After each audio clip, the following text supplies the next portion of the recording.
नमस्कार, स्वागत है आपका अपना जिला में। मैं हूं लविशा सिंह। आइए नजर डालते अब तक की हेडलाइंस पर। मुजफ्फरनगर के युवक का सरधना में कत्ल, गंगनहर कावड़ मार्ग पर गाड़ी में मिला शव। घटना के बाद जांच में जुटी पुलिस। मंगलवार को सीएम के संज्ञान लेने के बाद पुलिस के बड़े अधिकारी सिवाल खास में मुस्तैद। पोस्टमार्टम रिपोर्ट में चौंकाने वाले खुलासे। एडीजी ने खुद ही गड्ढे की गहराई की जांच। 3 लोग हिरासत में। किट्ठौर के खादर इलाके में संदिग्ध परिस्थितियों में युवक की गोली लगने से मौत, हत्या और आत्महत्या की जांच में जुटी पुलिस। बहन से मिलने जा रही महिला के साथ ऑटो चालक ने की मवाना के साधन रजवाहे के पास लूटपाट। 30,000 की नकदी और सोने के आभूषण लेकर ऑटो चालक फरार। थाना ब्रह्मपुरी में ड्रोन की भ्रामक खबर सोशल मीडिया पर वायरल करने पर 2 महिला इन्फ्लुएंसर के खिलाफ कार्यवाही। थाने से ही दी जमानत। सीएम के दौरे के ठीक बाद कमिश्नर ऋषिकेश भास्कर यशोद ने एलएलआरएम मेडिकल कॉलेज का किया औचक निरीक्षण। अस्पताल की व्यवस्थाएं देख दिए जरूरी दिशा निर्देश। मरीजों और तीमारदारों से भी की बातचीत। दुर्लभ संयुक्त जुड़वा शिशुओं का प्रसव कराने में चिकित्सकों को मिली सफलता। मेरठ से रवाना होने से पहले सीएम योगी ने बीजेपी के कार्यकर्ताओं और पदाधिकारियों से की मुलाकात, बताई जन समस्या। कैंट बोर्ड ने बरसात के मौसम में सांप पकड़ने के लिए विशेष टीम का किया गठन। 24 घंटे एक्टिव रहेगी टीम, व्हाट्सएप नंबर किया जारी।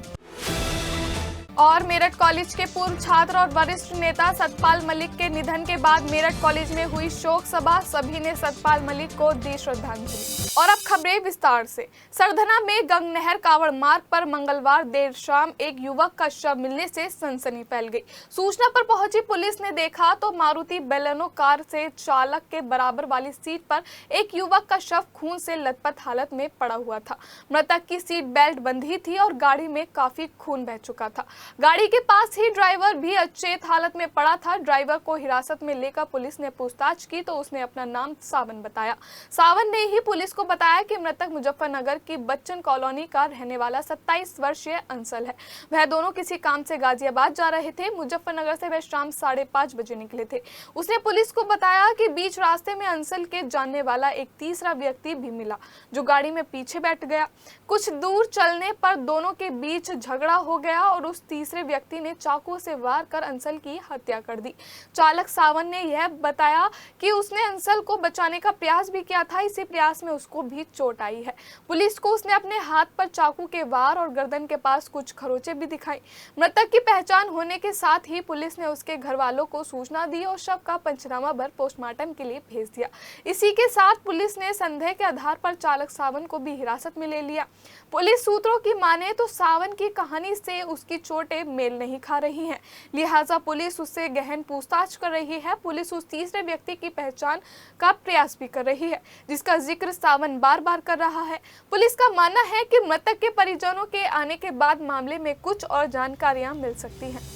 थाना क्षेत्र सरधना अंतर्गत सूचना प्राप्त हुई थी कि कपसाड़ मोड़ के पास एक बलेनो गाड़ी में एक व्यक्ति चाकू की चोट से मृत अवस्था में पड़े हैं। सूचना पे पुलिस द्वारा अटेंड किया गया। इनकी पहचान अंशल नामक व्यक्ति के रूप में हुई है जो मुजफ्फरनगर के रहने वाले हैं। साथ में इनका ड्राइवर था वो भी सावन कुमार, वो भी उसके हाथ में चोट है, वो भी घायल है। उसे हिरासत में लेकर पूछताछ की जा रही है। प्रारंभिक जानकारी में यह पता चला है कि एक व्यक्ति इनका परिचित इनके साथ और बैठा था, उसके द्वारा ही संभवतः ये घटना कारित की गई है। इनके परिजनों से संपर्क किया गया है। जो बेहतर विधिक कार्यवाही है वो थाना सरधना के द्वारा की जा रही है। किट्ठौर थाना क्षेत्र में खादर इलाके के गांव नदीलपुर में एक युवक की संदिग्ध परिस्थितियों में गोली लगने से मौत हो गई।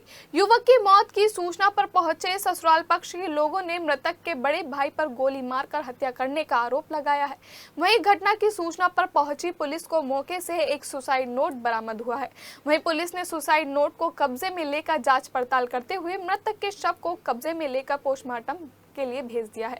दरअसल किट्ठौर पुलिस को सूचना मिली थी कि क्षेत्र के गांव नदीलपुर में अतुल की गोली लगने से मौत हो गई है, जिसके बाद पुलिस मौके पर पहुंची और जांच पड़ताल की। उधर अतुल की मौत की खबर सुनकर अतुल के ससुराल पक्ष के लोग भी मौके पर पहुंच गए और बड़े भाई पर अतुल की गोली मारकर हत्या करने का आरोप लगाया।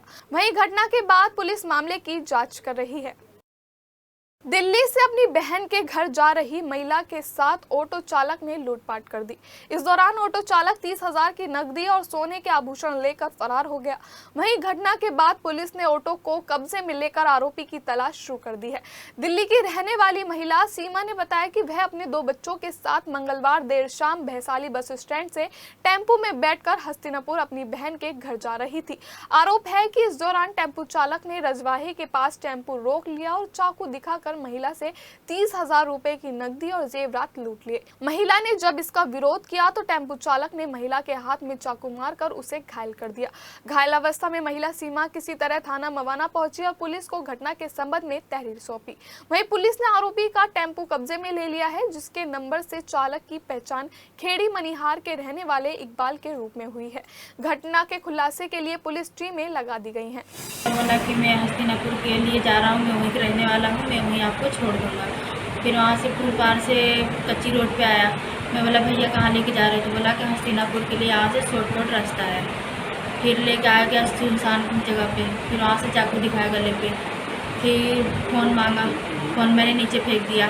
फिर बच्चे को खींच ली, छीना झपटी में मेरा हाथ भी कट गया, मुझे खाई में धक्का दे दिया। फिर वहाँ से जब तक मैं निकली मेरा सामान लेके चला गया।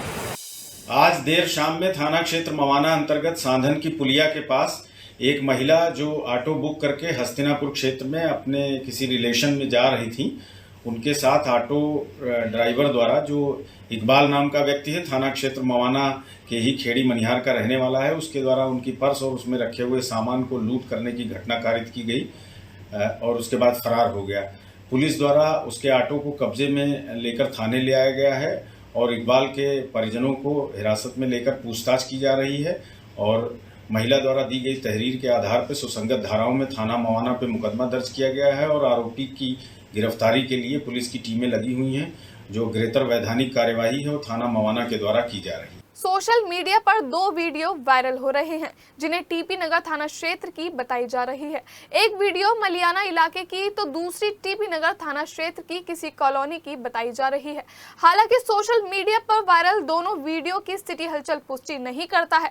एक वीडियो में आप देख सकते हैं कि पहले एक बदमाश जिसने चादर ओढ़ रखी है और अपना मुंह पूरी तरह छिपा रखा है, कितने शातिर अंदाज में एक गली में झांक रहा है और उसके बाद अपने दोनों साथियों को इशारा करके बुला रहा है, जिसके बाद तीनों एक साथ भागते हुए एक गली में घुसते हुए दिखाई दे रहे हैं, जो सीसीटीवी कैमरे में कैद हो गए। ऐसे ही एक वीडियो मलियाना का रात के 3 बजे का बताया जा रहा है, जिसमें तीनों ने अपना चेहरा पूरी तरह से छिपा रखा है, जिनमें से एक के हाथ में रॉड या डंडा भी दिखाई दे रहा है। वायरल वीडियो कब का है और कितना पुराना है, ये तो पुलिस की जांच का विषय है। फिलहाल इतना जरूर है कि सिटी हलचल इन वीडियो की पुष्टि नहीं करता है। वहीं इंस्टाग्राम पर फॉलोअर्स बढ़ाने के लिए महिला इन्फ्लुएंसर ने ड्रोन चोर की झूठी वीडियो वायरल कर दी, जिसके बाद ब्रह्मपुरी थाना पुलिस ने महिला पर मुकदमा दर्ज कर लिया है। सोशल मीडिया पर अपने फॉलोअर्स बढ़ाने के लिए लोग अब झूठी वीडियो बनाकर अफवाह फैला रहे हैं, जिसको लेकर अब पुलिस ऐसे इन्फ्लुएंसर को चिन्हित कर उनके खिलाफ सख्त कार्रवाई कर रही है।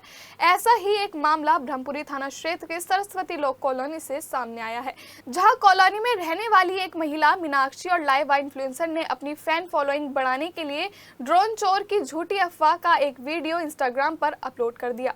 आरोपी महिला ने झूठ बोलकर ड्रोन चोर के पीछे भागते हुए की रात 3 बजे के वक्त की वीडियो बनाकर वायरल कर दी। उसने फर्जी सूचना से माहौल बिगाड़ने की साजिश की और इलाके में भ्रम फैलाया। वहीं वायरल वीडियो का संज्ञान लेते हुए ब्रह्मपुरी थाना पुलिस ने मुकदमा दर्ज कर आरोपी दोनों महिला इन्फ्लुएंसर को हिरासत में ले लिया है, जिसके बाद उसे थाने से ही नोटिस देकर छोड़ दिया गया। तो गाइज रात के 3 बज रहे हैं और हमें मिल चुका है ड्रोन चोर। तो गाइज काफी लोग उसके पीछे भाग रहे हैं पकड़ने के लिए। तो गाइज रात के 3 बज रहे हैं और वो पकड़ा ही जाने वाला है चोर। तो गाइज काफी लोग परेशान थे और हम उसको पकड़ के आपके हवाले करेंगे, जरूर कमेंट बॉक्स में बताना। पल्लवपुरम थाना क्षेत्र के लावड़ रोड पर बुधवार सुबह राजकमल पार्क कॉलोनी की रहने वाली रिटायर्ड दरोगा की पत्नी शशिबाला मॉर्निंग वॉक के लिए निकली थी। तभी 2 बदमाश उनके पास आए और शशिबाला के मुंह पर स्प्रे कर दिया, जिसके बाद वह बेहोश होकर सड़क पर ही गिर गई, जबकि बदमाश उनके कानों से सोने के कुंडल और सोने की चैन लूटकर भाग गए। वहीं घटना के बाद पीड़ित महिला शशिबाला को मेरठ जिला अस्पताल इलाज के लिए भर्ती कराया गया है। उधर से मैं आई तो उधर से मैं अकेली थी, मेरे पीछे 2-3 आदमी थे, मतलब 2 आदमी थे और कोई नहीं दिखा मुझे। मैं आगे थी, मैं इधर उधर देख नहीं रही थी। आगे आगे जाके वो पीछे पीछे उन्होंने कोई स्प्रे सी मारी, उस समय बेहोश हुई। फिर कुटिया से थोड़ा सा जहाँ झाड़ में से पैर वहाँ गिरे मेरे, और इस सड़क पे मेरा सिर लगा और गिर तो ही। अब फिर वो मेरा हाथ, मुझे कुछ पता नहीं मैं कहाँ पड़ी हूँ, क्या हो रहा वहाँ पे, फिर मुझे कोई पता नहीं। हस्तिनापुर पहाड़ी क्षेत्रों में लगातार हो रही बरसात के बाद गंगा नदी अपने पूरे उफान पर है। गंगा का जलस्तर लगातार बढ़ने से खादर क्षेत्र के लगभग 1 दर्जन गांव में आई बाढ़। मेरठ के हस्तिनापुर के साथ साथ बिजनौर जिले का चांदपुर भी पूरी तरह प्रभावित हुआ है। बता दें कि बिजनौर गंगा बैराज से इस वक्त लगभग 2,80,000 क्यूसेक जलस्तर डिस्चार्ज चल रहा है, जिसने खादर क्षेत्र में तबाही लाकर रख दी है। खादर क्षेत्र के भिकुंड, कुन्हेड़ा, चामरोद, मनोहरपुर, हरिपुर, हादीपुर, गावड़ी, बधवी, बदवाखेड़ी, सिरजेपुर, शेरपुर, जबकि चांदपुर के नांदोपुर, पांडव नगर सहित तमाम क्षेत्रों में मुख्य सड़कों पर लगभग 1 से 2 फीट पानी कटान कर रहा है। गंगा नदी के लगातार हो रहे कटान के कारण जलस्तर सड़क के ऊपर से बहता नजर आ रहा है। एहतियात के तौर पर प्रशासन के चांदपुर पुल पर आवाजाही पूरी तरह बंद कर दी गई है। वहीं तहसील स्तर से भी पल पल की खबर ली जा रही है और क्षेत्रों में लेखपालों आदि की तैनाती कर दी गई है। कई गांवों के लोगों को सुरक्षित स्थानों पर जाने के लिए कहा गया है। बावनपुर थाना क्षेत्र के रुकनपुर ईंट भट्टे के पास मंगलवार रात करीब 10 बजे ई के खेत से निकलकर आए बदमाशों ने टेम्पो चालक सादिक को गोली मार दी। चालक ने बदमाशों को देख टेम्पो की रफ्तार बढ़ाई तो बदमाशों ने फायरिंग कर दी। कंधे के पास गोली लगने से चालक गंभीर रूप से घायल हो गया। मौके पर पहुंची पुलिस ने बदमाशों की तलाश की, लेकिन वह हाथ नहीं आए। दरअसल गाँव अब्दुल्लापुर का सादिक टेम्पो चलाता है, जबकि उसके परिवार में पत्नी रेशमा और 5 साल की बेटी आयशा है। मंगलवार शाम सादिक जेल चुंगी से गांव नगलाशाह की सवारी लेकर गया था। जब वह घर लौट रहा था तभी गांव के बाहर ईंट भट्टे के पास ईख के खेत में 4-5 बदमाश हाथों में हथियार लेकर बाहर निकले, जिसके बाद बदमाशों ने टेम्पो रुकवाने का प्रयास किया, लेकिन खतरा भांपकर सादिक ने टेम्पो तेज गति से दौड़ा दिया। इस दौरान टेम्पो रुकता ना देख बदमाशों ने फायरिंग कर दी। कंधे के पास गोली लगने के बावजूद सादिक टेम्पो दौड़ाता रहा और शोर मचा दिया। गोली चलाने के बाद बदमाश जंगल की ओर भाग निकले, जिसके बाद सादिक ने घटना की जानकारी परिजनों को दी। मौके पर पहुंचे परिजन घायल को लेकर थाने ले गए। पुलिस ने जिला अस्पताल में भर्ती कराया। सीओ सदर देहात श्री प्रताप सिंह ने बताया कि टेम्पो चालक गोली लगने से घायल हुआ है। पुलिस की 2 टीम गठित कर बदमाशों की जंगल में तलाश की जा रही है। इसके साथ ही सीसीटीवी फुटेज की भी जांच कर बदमाशों का पता लगाने का प्रयास किया जा रहा है। सादिक नामक एक ऑटो ड्राइवर जो अब्दुल्लापुर थाना क्षेत्र भावनपुर के निवासी हैं, अपनी सवारी ड्रॉप करके वापस आ रहे थे। इस दौरान थाना क्षेत्र भावनपुर में रुकनपुर के पास कुछ लोगों ने उन्हें रोड पर रुकने का इशारा किया। संदिग्ध जानकर उन्होंने अपनी ऑटो रोकी नहीं, पीछे से उन्होंने फायर कर दिया, जिससे उन्हें गोली लगी है। इलाज हेतु उन्हें अस्पताल पहुंचाया गया है, जहां वो इलाजरत हैं। परिजनों द्वारा दी गई तहरीर के आधार पर थाना भावनपुर में मुकदमा दर्ज किया जा रहा है और जो अग्रेतर वैधानिक कार्यवाही है वो थाना भावनपुर के द्वारा निष्पादित की जा रही है। मेरठ जनपद में विभिन्न कार्यक्रमों में आए प्रदेश के मुख्यमंत्री योगी आदित्यनाथ को जिला पंचायत अध्यक्ष गौरव चौधरी की प्यारी बेटी सोफिया ने राखी बांधकर आशीर्वाद प्राप्त किया। राखी बांधने के दौरान मुख्यमंत्री योगी आदित्यनाथ के द्वारा प्यारी बेटिया को ढेर सारा स्नेह, भेंट और आशीर्वाद देकर बिटिया के उज्जवल भविष्य की कामना की। बताया जाता है कि जिला पंचायत अध्यक्ष गौरव चौधरी की बेटी सोफिया पढ़ाई में बेहद होनहार है, जो अपनी छोटी छोटी चीजों से सभी का दिल जीतती रहती हैं। मुख्यमंत्री योगी आदित्यनाथ के संज्ञान लेने के बाद जानी थाना क्षेत्र के सिवाल खास में हुई 3 बच्चों की मौत में नया मोड़ आ गया है। मुख्यमंत्री के मेरठ से रवाना होते ही एडीजी जोन समेत तमाम पुलिस अधिकारी न केवल मौके पर पहुंचे, बल्कि जो काम सीओ और इंस्पेक्टर को करना था वह काम एडीजी ने खुद अपनी निगरानी में करवाया। एडीजी जोन भानु भास्कर ने जिस गड्ढे में डूबने से मौत बताई जा रही थी, उस गड्ढे की बात से न केवल गहराई न पाई बल्कि थाना पुलिस के पेचपीके से। मुख्यमंत्री के जाने के बाद ADG zone Bhanu Bhaskar, DIG Kalanidhi Naithani, थाने SP doctor Vipin Tada, SP crime Avnish Kumar समेत तमाम लोगों ने गांव में डेरा डाल दिया है। और शाम होते होते एक और खुलासा हो गया, जब पोस्टमार्टम रिपोर्ट में बच्ची की मौत डूबने से नहीं बल्कि गला दबाने से पुष्टि हुई है। तुरंत पुलिस अधिकारियों ने संज्ञान लेते हुए केस में हत्या की धाराएं बढ़ा दी और मुकदमा हत्या में तरमीम हो गया। बाकी के 2 बच्चों की मौत पानी में डूबने से बताई जा रही है। इस मामले में एडीजी जोन ने परिवार के सदस्यों से बात करी है। पुलिस की टीमों का गठन कर दिया गया है और सीसीटीवी फुटेज खंगाली जा रही है। एसएसपी डॉक्टर विपिन टाडा ने बताया कि पूरे मामले की मॉनिटरिंग की जा रही है। वहीं बच्चों के घर से निकलने से लेकर शव मिलने तक पूरे मामले की सीसीटीवी फुटेज देखी जा रही है। अंतिम समय में कब मंगलवार को आयुक्त ऋषिकेश यशोद भास्कर द्वारा लाला लाजपत राय मेडिकल कॉलेज मेरठ का निरीक्षण किया गया। निरीक्षण के दौरान मेडिकल कॉलेज के प्रिंसिपल एवं अन्य चिकित्सकों के साथ अस्पताल की व्यवस्थाओं के संबंध में जानकारी ली गई तथा अस्पताल में आए मरीजों से भी मेडिकल कॉलेज की सुविधाओं के संबंध में जानकारी ली गई। लाला लाजपत राय स्मारक मेडिकल कॉलेज मेरठ में दुर्लभ संयुक्त जुड़वा शिशुओं का सफल प्रसव किए जाने के संबंध में लाला लाजपत राय स्मारक मेडिकल कॉलेज मेरठ पास पश्चिमी उत्तर प्रदेश का काफी पुराना चिकित्सालय है जो कई वर्षों से जनहित व छात्र हित में लगातार कार्य कर रहा है। उधर इसी क्रम में लाला लाजपत राय स्मारक मेडिकल कॉलेज मेरठ के प्रसूति एवं स्त्री रोग विभागों में दुर्लभ संयुक्त जुड़वा शिशुओं का सफल प्रसव किया गया। बागपत में 24 वर्षीय प्रथम गर्भा महिला को समय से पूर्व प्रसव पीड़ा के कारण मेडिकल कॉलेज मेरठ में स्त्री एवं प्रसूति रोग विभाग की आचार्य डॉक्टर रचना चौधरी के अधीन भर्ती किया गया। अल्ट्रासाउंड जांच डॉक्टर यास्मीन उस्मानी आचार्य एवं विभाग अध्यक्ष रेडियोलॉजी द्वारा की गई, जिसमें संयुक्त जुड़वा गर्भ की पुष्टि हुई। दोनों भ्रूणों का वश एवं उदर गुहा संयुक्त थी तथा उन्हें यकृत और हृदय जैसे आंतरिक अंग साझा किए हुए थे। विस्तृत निदान हेतु भ्रूण की MRI जांच भी कराई गई। स्थिति की गंभीरता को देखते हुए 4 अगस्त को डॉक्टर रचना चौधरी के नेतृत्व में आपातकालीन सेजेरियन सेक्शन किया गया। ऑपरेशन में 2 किलोग्राम संयुक्त भार के समय पूर्व 2 नवजात शिशुओं का जन्म हुआ, जिनका वक्ष एवं उदर संयुक्त था, जैसा कि अल्ट्रासाउंड में पूर्वानुमान था। दोनों शिशुओं को तत्काल नवजात शिशु विभाग में डॉक्टर अनुपमा वर्मा की देखरेख में रखा गया। संयुक्त जुड़वा बच्चों के बारे में जानकारी। संयुक्त जुड़वा वे शिशु होते हैं जो शारीरिक रूप से एक दूसरे से जुड़े हुए पैदा होते हैं। यह स्थिति अत्यंत दुर्लभ है। लगभग 50,000 से 1 लाख जन्मों में से केवल एक में होती है। यह तब होता है जब गर्भावस्था के शुरुआती चरण में भ्रूण का विभाजन अधूरा रह जाता है और 2 अलग-अलग शिशु पूर्ण रूप से विकसित नहीं हो पाते हैं। मेरठ से रवाना होने से पहले सीएम योगी ने बीजेपी के कार्यकर्ताओं और पदाधिकारियों के साथ सर्किट हाउस में मुलाकात की। इस दौरान सीएम योगी ने भाजपा नेताओं और कार्यकर्ताओं से सरकार की योजनाओं को जन जन तक पहुंचाने की बात कही। उन्होंने कहा कि जनता की समस्याओं के समाधान के लिए सदैव तत्पर रहें, क्योंकि हर कार्यकर्ता भाजपा को मजबूत करने का काम करता है और यही बात भारतीय जनता पार्टी को अन्य विपक्षी दलों से बेहतर बनाती है। शहर में अजगर और सांप मिलने की घटनाएं लगातार मिल रही हैं। ऐसे में बारिश में कैंट क्षेत्र में सांप पकड़ने के लिए छावनी परिषद ने सांप पकड़ने वाली एक टीम का गठन किया है, जिसमें 3 ट्रेंड सदस्य हैं और इस टीम का काम आधुनिक उपकरणों के द्वारा सुरक्षित तरीके से सांप पकड़ना है। मुख्य अधिशासी अधिकारी जाकिर हुसैन ने लोगों से भयभीत नहीं होने की अपील की है और सांप दिखाई देने पर हेल्पलाइन नंबर पर तुरंत संपर्क करने की बात कही है। हेल्पलाइन नंबर और टीम 24 घंटे एक्टिव रहेंगे और सूचना मिलते ही टीम मौके पर पहुंच जाएगी। कैंट बोर्ड के सीईओ जाकिर हुसैन ने बताया कि घर के आसपास के क्षेत्र में कूड़ा एकत्र न होने दे, क्योंकि नमी के मौसम में सांप के मिलने की ज्यादा संभावना रहती है।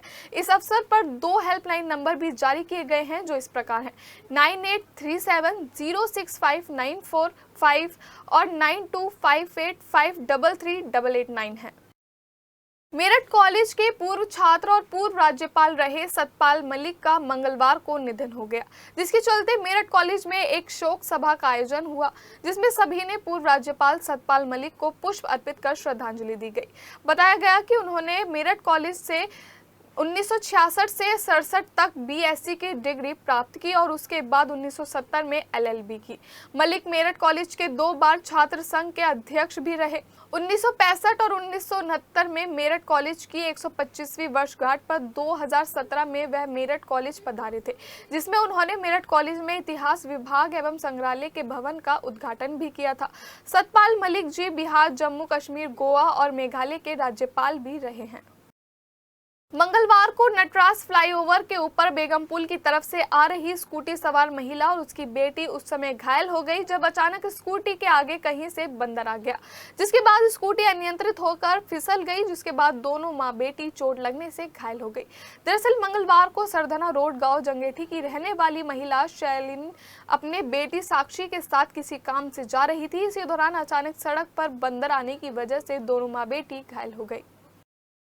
मंगलवार देर रात पल्लवपुरम थाना क्षेत्र की सुपर टैग कॉलोनी में चोरों को पकड़ने के लिए दौड़ा सिक्योरिटी गार्ड विनेश शर्मा करीब 9 फुट गहरे बेसमेंट में गिरकर गंभीर रूप से घायल हो गया। जब 2 घंटे के बाद अन्य सिक्योरिटी गार्ड विनेश शर्मा को तलाश करते हुए बेसमेंट के पास पहुंचे तो बेसमेंट के अंदर से चिल्लाने की आवाज आई। इस दौरान उन्होंने बेसमेंट के अंदर से घायल पड़े विनेश शर्मा को बाहर निकाला और इलाज के लिए मोदीपुरम स्थित एक अस्पताल में भर्ती कराया गया, जहाँ पर सिक्योरिटी गार्ड विनय का इलाज चल रहा है। बताया जा रहा है कि विनय पलहेड़ा का रहने वाला विनय काफी समय से सुपरटेक कॉलोनी में सिक्योरिटी गार्ड की नौकरी कर रहा है। देखा यो अपने हाथ में डंडा ले रहा था, डंडा लेके ऐसे कैसे चला गया पीछे पीछे। फोन हमें मिलाता गया, लेकिन इसके फोन से किसी के फोन में फोन नहीं लगा। यो नेटवर्क क्षेत्र से बाहर था इसका फोन। तो जी जब यो कहीं जब हम 2.5 घंटे 2 घंटे ढूंढते हो गए तो फिर हम एक जगह पे आएगा खड़े हो गए आराम से। तो मैं अभी अपने घर से मेरी डे ड्यूटी चल रही, मैं जब आया, जब मैं 2:45 बजे के करीब ईवन टावर पे ऐसे ढूंढने लगे ऐसे, तो उधर साइड से मैं जाकर आवाज़ आई, मुझे इसने आवाज़ लगाई दूसरे वाले सुपरवाइजर को, सचिन। तो जी मुझे इसकी आवाज़ सुन तो ऐसा एकदम पहचान लिया। मैं कहा पंडित जी हमारे गनमैन है। तो मैं अपना भाग पड़े, एकदम जोर लगेगा मेरे पीछे सारे भाग पड़े। तो हम पहले इधर को रास्ता नहीं था, उधर को आए परे को बैठ कर, तो ये हमें पड़े हुए थे और दर्द से अपने कहा चोट लगी, इनको ऊपर से गिरे 20 मिनट में। हाँ जी 20 मिनट पड़े थे। हाँ। बालीराम ब्रजभूषण सरस्वती शिशु मंदिर ने सीबीएसई द्वारा आयोजित नॉर्थ जोन शूटिंग प्रतियोगिता में प्रथम स्थान प्राप्त किया है और विद्यालय पहुंचने और विद्यालय के प्रधानाचार्य कृष्ण कुमार शर्मा ने बच्चों को मेडल और ट्रॉफी देकर सम्मानित किया। साथ ही आगामी प्रतियोगिता सीबीएसई नेशनल में और भी बेहतर प्रदर्शन करने के लिए प्रोत्साहित किया। इस दौरान विद्यालय के शूटिंग कोच जानी चौधरी के द्वारा खिलाड़ियों को सिखाई जा रही तकनीक की भी प्रशंसा की गई। बता दें कि CBSE north zone public school में आयोजित हुआ था, जिसमें 252 स्कूलों के 1200 बच्चों ने पिस्तौल और राइफल में अपनी प्रतिभा दिखाई थी। यहां से चयनित खिलाड़ी अब सीबीएसई नेशनल में प्रतिभाग करेंगे। इस दौरान विद्यालय का समस्त स्टाफ मौजूद रहा।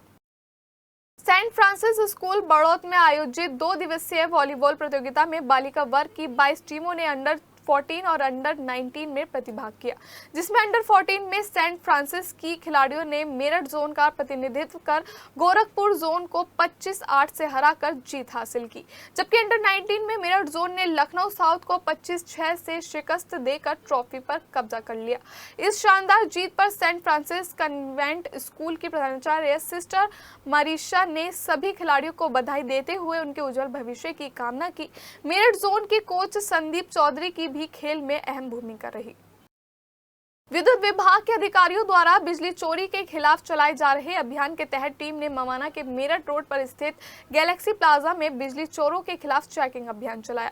अधिशासी अधिकारी सतीश चंद्र ने टीम के साथ गैलेक्सी प्लाजा में चल रहे जिम, साइबर कैफे और 2 अन्य दुकानों पर अभियान चलाकर बिजली चोरी पकड़ी। इस दौरान एक्सीएन सतीश चंद्र ने बताया कि विद्युत विभाग के अधिकारियों द्वारा पूरे प्रदेश में बिजली चोरों के खिलाफ अभियान चलाकर कार्रवाई करने के निर्देश दिए हैं, जिसके चलते ही मवाना कस्बे में गैलेक्सी प्लाजा में अभियान चलाकर बिजली चोरी पकड़ी और इन दुकानदारों के चालान काटे गए। उन्होंने कहा कि इन्हें नोटिस जारी कर संबंधित दस्तावेज उपलब्ध कराए जाने और जुर्माना भरने के निर्देश भी दिए गए हैं। मवाना के मेरठ रोड पर बड़ा महादेव मंदिर के निकट 2 गाड़ियों की आमने सामने की टक्कर लगने के बाद दोनों चालक आपस में सड़क पर ही भिड़ गए और दोनों पक्षों में बीच सड़क पर जमकर लात घूंसे चले। जानकारी मिलने के बाद मौके पर पहुंची थाना पुलिस दोनों चालकों को थाने ले आई और पूछताछ की। बताया जा रहा है कि ग्राम साधन के रहने वाले मोनिश अपने पिता रणवीर के साथ मवाना बैंक से पैसे निकालकर वापस अपने गाँव लौट रहे थे। जैसे ही वो बड़ा महादेव मंदिर के पास पहुंचे तभी सामने से आ रही स्विफ्ट डिजायर कार सवार ने उनकी गाड़ी में सामने से जोरदार टक्कर मार दी। वहीं टक्कर मारने वाले ने गाड़ी ठीक कराने की बात कही तो दोनों पक्षों में समझौता हो गया। भैंसुमा थाना क्षेत्र के गांव झुंझुनी में मकान की दीवार गिरने से परिवार के लोग बाल बाल बच गए।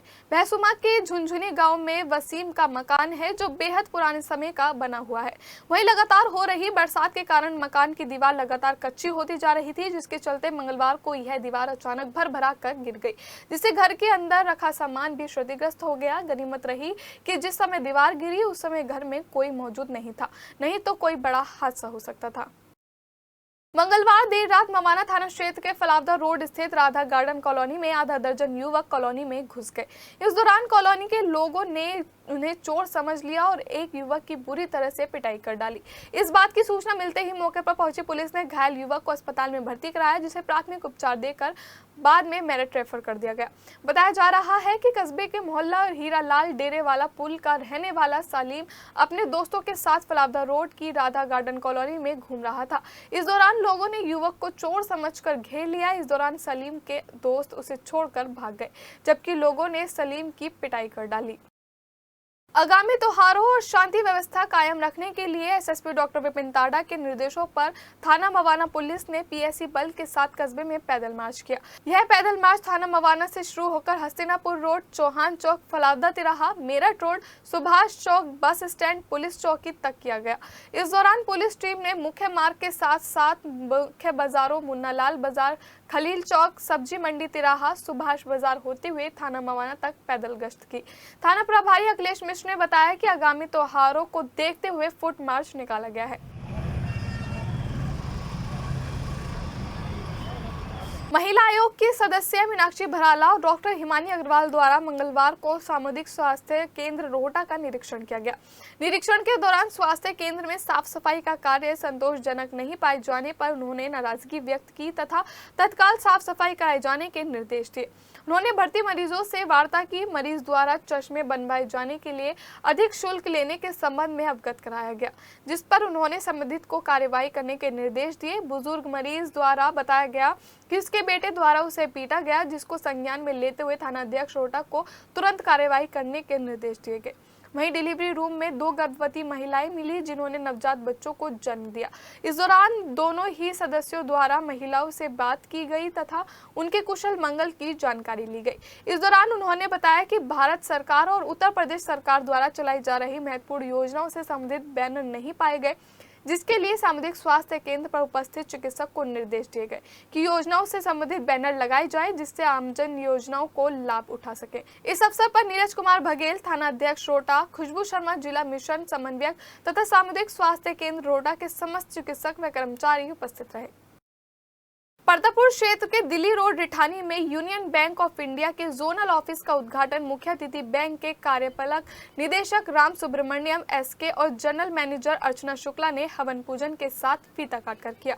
इस दौरान उन्होंने बताया कि उत्तर प्रदेश में बैंक का यह तीसरा जोनल ऑफिस है, जिसमें उत्तर प्रदेश और उत्तराखंड के आगरा, दिल्ली, बरेली, देहरादून, मेरठ, मुजफ्फरनगर आदि जिले आते हैं। उन्होंने बताया कि यूनियन बैंक ऑफ इंडिया ग्राहकों के लिए आए दिन अपनी ब्रांच बढ़ा रहा है, जिसके चलते उत्तर प्रदेश और उत्तराखंड में अब 300 से ज्यादा ब्रांच हो चुकी हैं, जिसमें बैंक का स्टाफ सरकारी सुविधा जैसे पीएमजेडीवाई, पीएमएसबीवीआई, एपीवीआई आदि जैसी सरकारी स्कीमों में ग्राहकों का नामांकन कर कई महत्वपूर्ण योजनाओं का लाभ दिला रहा है।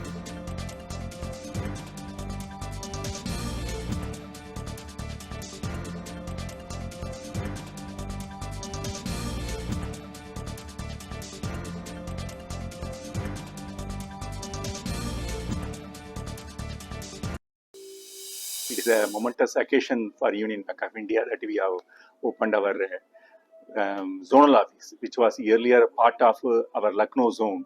Now we have bifurcated the Lucknow zone for a better monitoring and better customer service. We have opened the Meerut zonal office. It was opened from the April 1st. Now we are moving to a new premises, which will be functioning full-fledged in this office.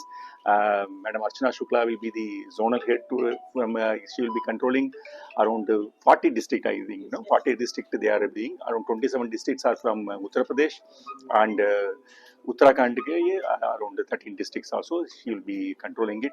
गढ़ road स्थित Nutema hospital के शिशु रोग विशेषज्ञ doctor Amit Upadhyay ने बताया कि हर साल अगस्त के पहले सप्ताह में भारत सहित विश्व भर में विश्व स्तनपान सप्ताह का आयोजन किया जाता है। इस उपलक्ष्य में एक सेमिनार का आयोजन किया गया। साथ ही बताया कि इस वर्ष की थीम है स्तनपान को प्राथमिकता देकर स्थायी सहायता प्रणालियां बनाएं। स्वास्थ्य एवं परिवार कल्याण मंत्रालय, भारत सरकार, विश्व स्वास्थ्य संगठन WHO और यूनिसेफ के साथ मिलकर इस आयोजन का उद्देश्य है नवजात शिशुओं को कुपोषण और संक्रमण से बचाना, उनका समुचित मानसिक शारीरिक विकास करना और माताओं को उनके अधिकारों तथा समर्थन के प्रति जागरूक करना। स्तनपान बच्चों के जीवन की सर्वोत्तम शुरुआत है। शिशु को जन्म के पहले घंटे में और 6 माह तक केवल मां का दूध देने से बच्चों को विशेष रोग प्रतिरोधक क्षमता मिलती है, जिससे दस्त, निमोनिया जैसी बीमारियों से सुरक्षा मिलती है। इसके अतिरिक्त यह माताओं में स्तन कैंसर और टाइप 2 मधुमेह का खतरा भी कम करता है। यूनिसेफ के अनुसार पूरी तरह स्तनपान कराने से